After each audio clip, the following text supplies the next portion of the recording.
Je crois qu'il y a rarement, je dirais, quelque chose qui est accompagné de tant de promesses que la générosité, le don et la pratique de la charité. Il multipliera vos biens.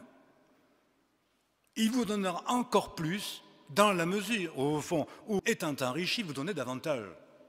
C'est l'orientation même d'une vie chrétienne, d'une conversion. C'est-à-dire, c'est un détour complet de ce que le monde nous apprend et qu'on dit tellement aujourd'hui dans tous les séminaires évangéliques, excusez-moi, entre guillemets, religieux. Il faut t'occuper de toi. Il faut t'épanouir. Et surtout dans les séminaires féminins. C'est ce qu'on dit aux femmes. Il faut qu'enfin vous épanouissiez.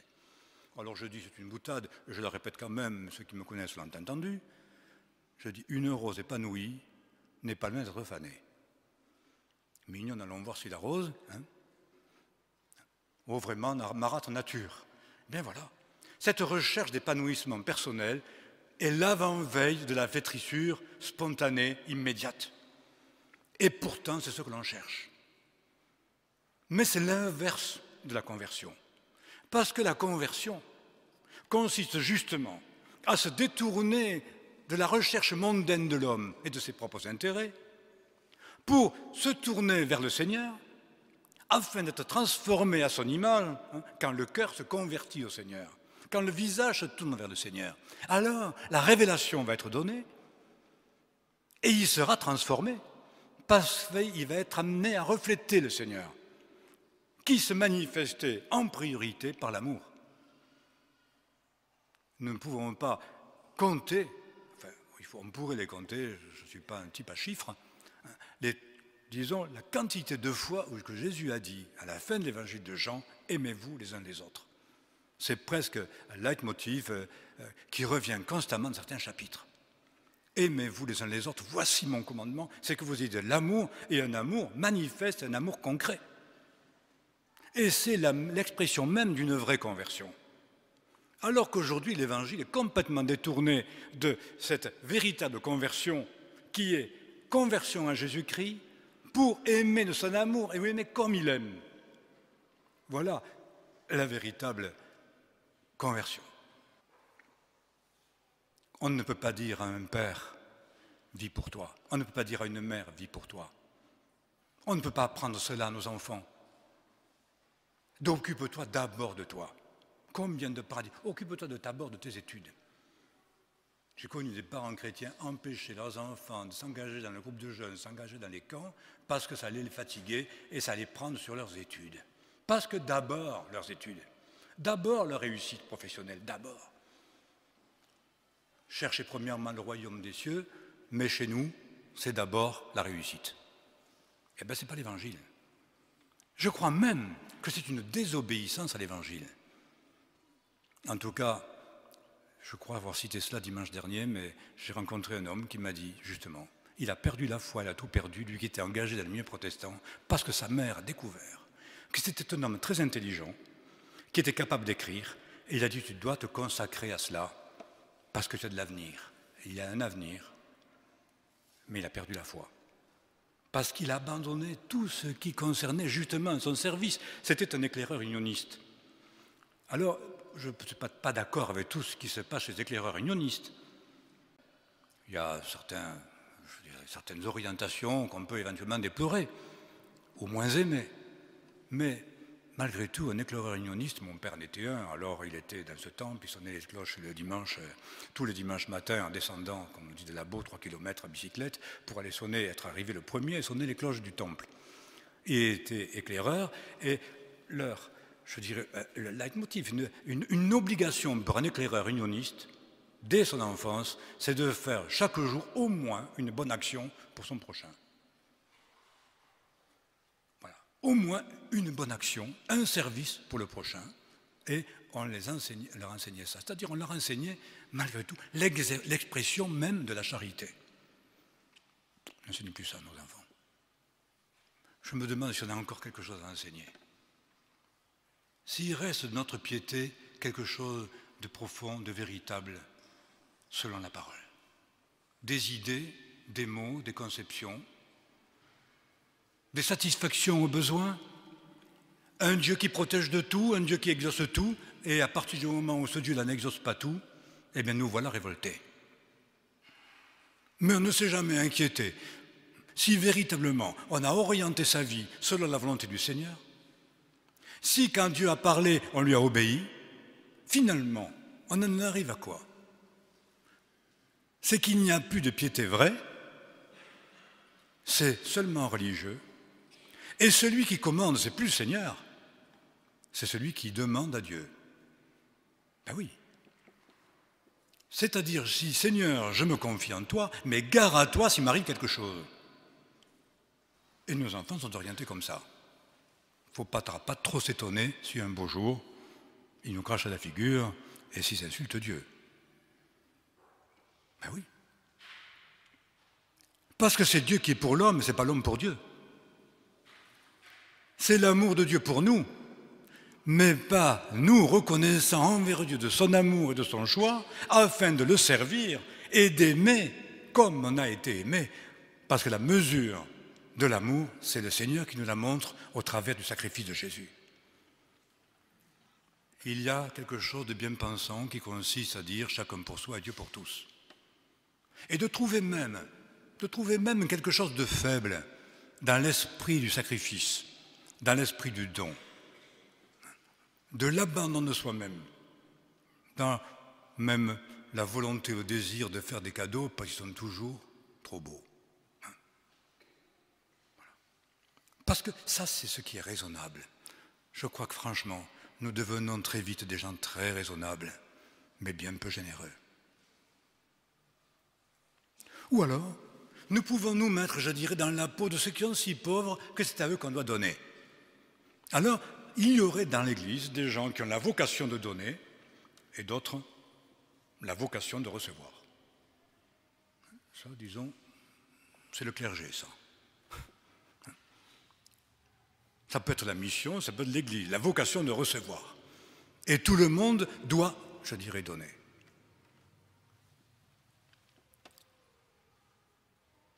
Et c'est une perversion, parce que tout le monde doit donner. Tout le monde doit servir à l'enrichissement de l'ensemble.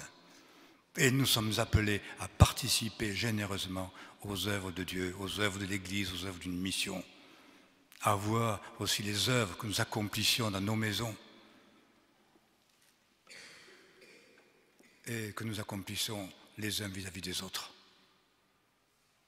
Vous imaginez que dans le livre de Timothée, il est dit que celui qui n'a pas soin des siens, il est un païen, c'est pire qu'un infidèle. Quelqu'un qui aurait dans sa maison père, mère, enfant, dans le besoin, frères et sœurs ou autres, et qui ne serait pas prêt à prendre soin de sa famille est bibliquement pire qu'un païen. Et quand il est question de l'exercice de la piété, il n'est pas question de genuflexion, il n'est pas question, je dirais, de manifestation spirituelle, d'invocation, etc. Quand il est question de la piété, il dit on doit d'abord exercer la piété envers les siens.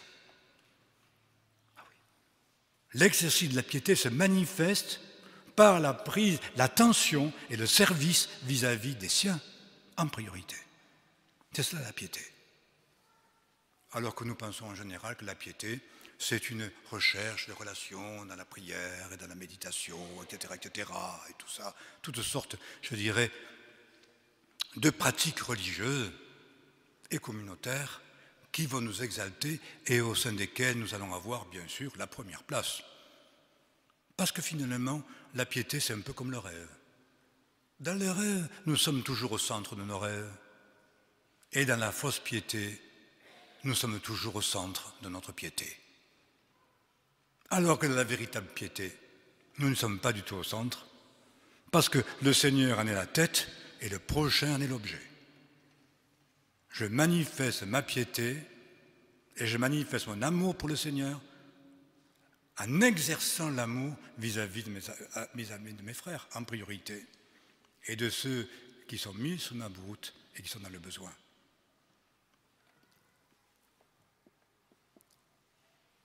Alors nous sommes appelés à convertir nos cœurs et nos pensées, afin que, ayant compris tant de choses spirituelles, cette compréhension des merveilles spirituelles, des richesses que nous trouvons dans la parole et que nous méditons sans cesse, ne soit pas simplement reçu dans une sorte d'enthousiasme et de reconnaissance en disant « Ah, nous sommes contents ». Je déplorais souvent cela. J'ai dit « Les gens vont venir au camp, ils vont partir, ils seront contents ». J'ai dit « S'ils sont contents, il vaut mieux que les gens soient contents que mécontents. On veut tout pour que vous soyez contents. Mais si vous êtes seulement content, je ne sais pas si le Seigneur sera content, et moi pas complètement non plus. Parce que être content ne suffit pas. Il ne s'agit pas de dire « Ah, nous avons reçu une belle parole. Ah, nous avons été bien exhortés. Ah, c'est formidable ce qui nous est dit. C'est formidable quand même d'avoir une belle parole comme ça, d'être si bien enseigné, tout ça, et s'enthousiasmer pour la beauté et la grandeur de notre révélation. » Si ça ne se traduit pas par un service véritable, par un engagement concret, par une générosité du cœur manifeste dans tous les domaines où nous avons à le vivre, parce que le Seigneur nous conduit vers les pauvres et conduit les pauvres vers nous en réponse à notre supplication, eh bien, la parole que nous avons entendue ne sert de rien. Nous sommes enrichis, mais nous enrichissons personne. Et celui qui n'enrichit pas va s'appauvrir toujours. Il donne de la semence au semeur et il le comble d'abondance afin de pouvoir accomplir davantage d'heures encore. Voilà ce que le Seigneur promet pour son Église, nous promet aussi dans les communautés différentes. Mais si nous sommes là rien que pour nous-mêmes, alors il ne faudra pas s'étonner qu'au fond nous n'ayons jamais assez, ni spirituellement ni matériellement, pour communiquer aux autres ce que le Seigneur nous a donné. Je termine encore en rappelant ce que ce texte m'a dit dans ma jeunesse. Si tu donnes ta subsistance, ta propre subsistance à celui qui a faim, ta lumière se lèvera. Je me souviens d'un jour où j'étais tellement démuni de toutes choses à cause de mes combats personnels. J'étais jeune, j'étais célibataire, j'étais mal, j'étais loin de la maison, etc., etc. Et voilà que dans ce moment de désarroi, je crois que Luc en était témoin, c'est un jeune qui me téléphone et dit, de Paris, il me dit « Daniel, il faut que je te parle ». J'ai failli lui dire non. Je n'ai pas osé, mais j'étais vraiment profondément révolté. J'en ai à peine assez pour moi. Je ne m'en sors pas. Personne n'est là pour m'aider. Personne n'écoute ce que j'ai à dire. Et maintenant, il faut encore que j'aide quelqu'un. Et je ne voulais pas le faire. Et c'est là que j'ai découvert ce texte que je ne sais pas. Si tu donnes ta subsistance à celui qui a faim, ta lumière se lèvera. Tes ténèbres deviendront comme le midi. Je rassasierai ton âme avide. J'étais si avide d'amour, d'amitié, d'affection, tout ce qu'on peut imaginer. Alors j'ai accepté cela et je l'ai pris pour ma vie. Si tu donnes de ta abondance ou de ta pauvreté ce qui est nécessaire. Alors la prière se lève, Seigneur, où sont les pauvres? Où sont les frères que tu me donnes à aimer, que tu me donnes à aider? Où sont-ils? Conduis-les vers moi, conduis-moi vers eux, mais que je puisse exprimer alors, en toutes choses, toutes circonstances, l'amour véritable du Christ. Et le Seigneur les amène et nous donne en abondance pour pouvoir les rassasier. C'est la promesse de la parole, et mettre Dieu à l'épreuve, c'est accepter donc de s'engager dans une obéissance à réponse à cet appel. Et nous verrons alors la promesse du Seigneur se réaliser parce qu'elles sont oui et amen pour ceux qui croient, comme dit l'Écriture. Je vous invite à prier.